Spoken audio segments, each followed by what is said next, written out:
Estamos aqui novamente na sala de Mino Carta, nosso diretor de redação, em meio a mais um fechamento aqui da Carta Capital, que começa a chegar amanhã para sexta-feira nas bancas, celulares e tablets aí de todo o país.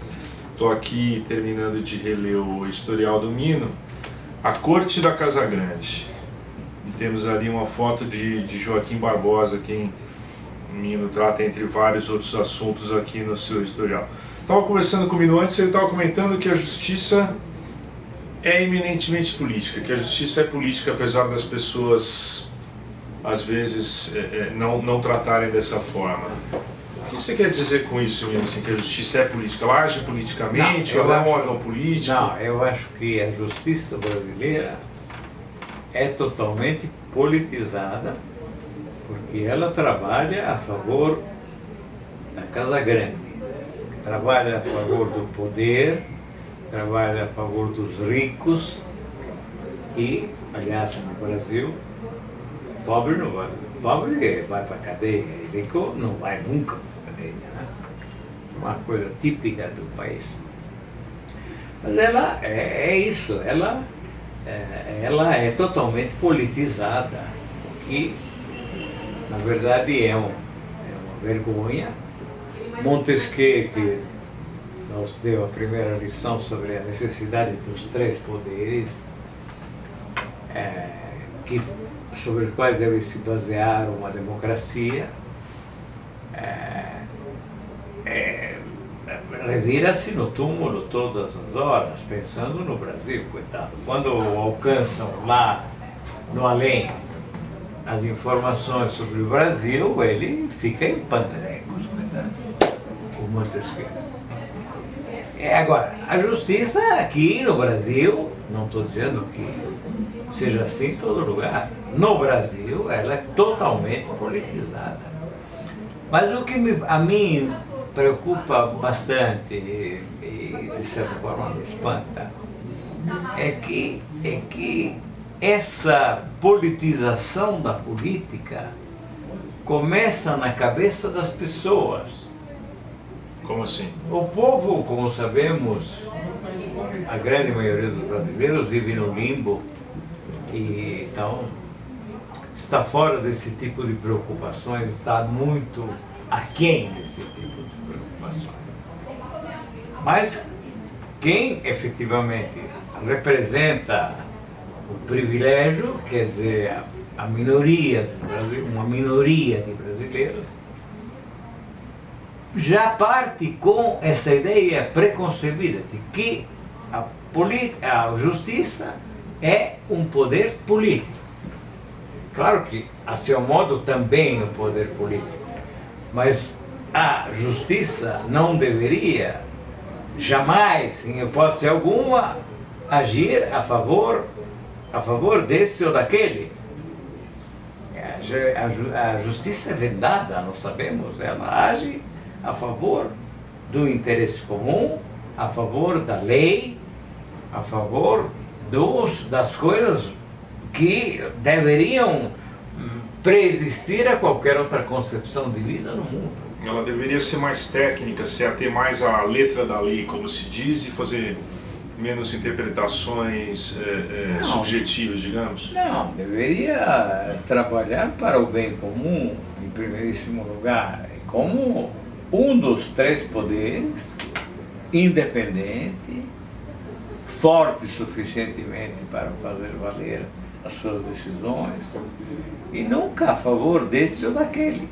A nossa justiça não é justiça na acepção correta do termo, porque ela age constantemente a favor da Casa Grande, de quem mora nela, ou de quem gostaria de morar nela.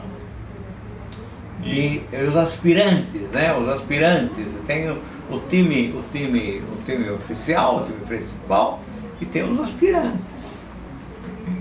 E no caso, a gente tem hoje na presidência do Supremo Tribunal Federal o ministro Joaquim Barbosa, que é tido por muitos como possível candidato a presidente. O Joaquim Barbosa, para quem não sabe, tem a prerrogativa de decidir até março se será ou não, enfim, até o fim do mês, né, se será ou não candidato, diferentemente dos outros brasileiros, Sim. digamos. Sim.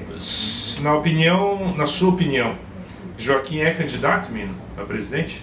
Não, aí não sei. Eu acho que ele poderia ser candidato a senador, talvez, se ele efetivamente decidir abandonar o STF. Ele ainda é relativamente moço e, portanto, poderia durar ali por mais tempo. Agora, não sei, não me interessa, no fundo. Eu acho que o Joaquim Barbosa é um juiz, em primeiro lugar, incompetente. A tal ponto incompetente que ele consegue cair na ratoeira que ele próprio armou. Como assim? Bom, ele confessou lá pelas tantas que as penas realmente foram exorbitantes, mas tinham um propósito: evitar a prescrição. Fossem elas menores, não evitariam uma prescrição que se daria a 3 anos.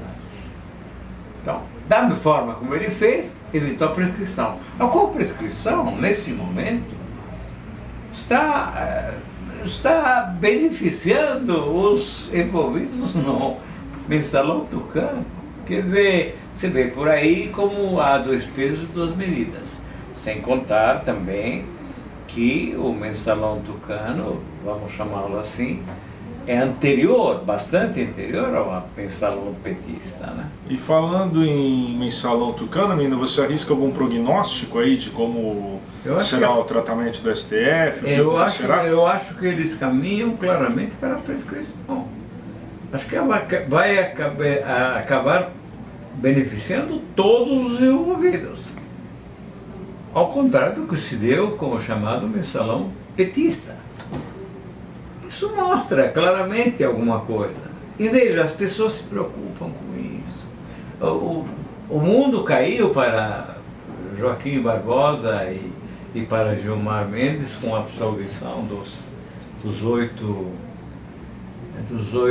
réus de um processo que acabou gerando ao cabo uma situação que alguém definiu como a mula sem cabeça, quer dizer, quadrilha sem quadrilha, um bando sem chefes, enfim.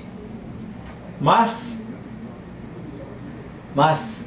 esta situação é muito típica infelizmente, desse país, com uma democracia mais ou menos de fancaria, uma democracia falsa.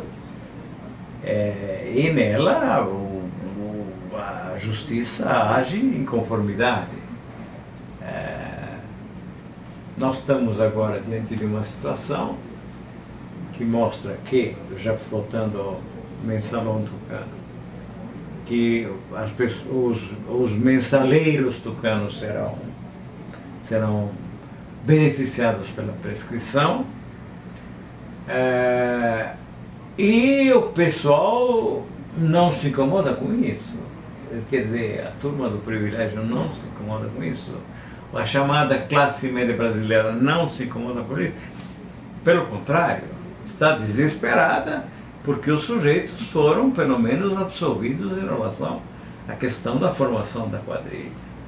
Enquanto isso, sei lá, a falcatrua da Alstom, do metrô paulista, né?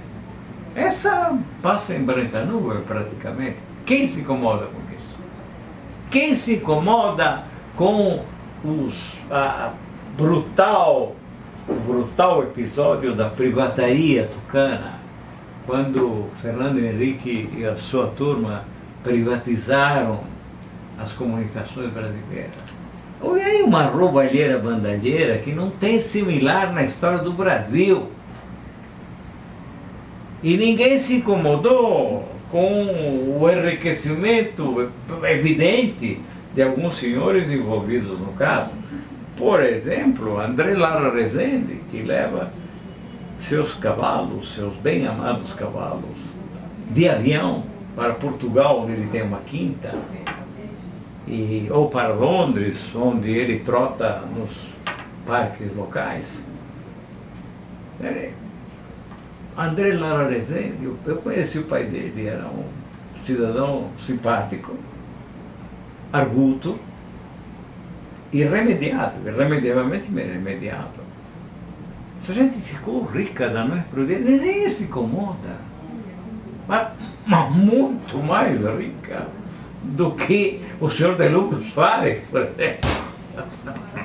Tá certo, obrigado, Mino. O André Lara Rezende, aliás, está aqui também no editorial do Mino, que você confere a partir desta sexta-feira aí em todo o Brasil. Obrigado, Mino, por nos receber e boa noite a todos. Obrigado eu sempre.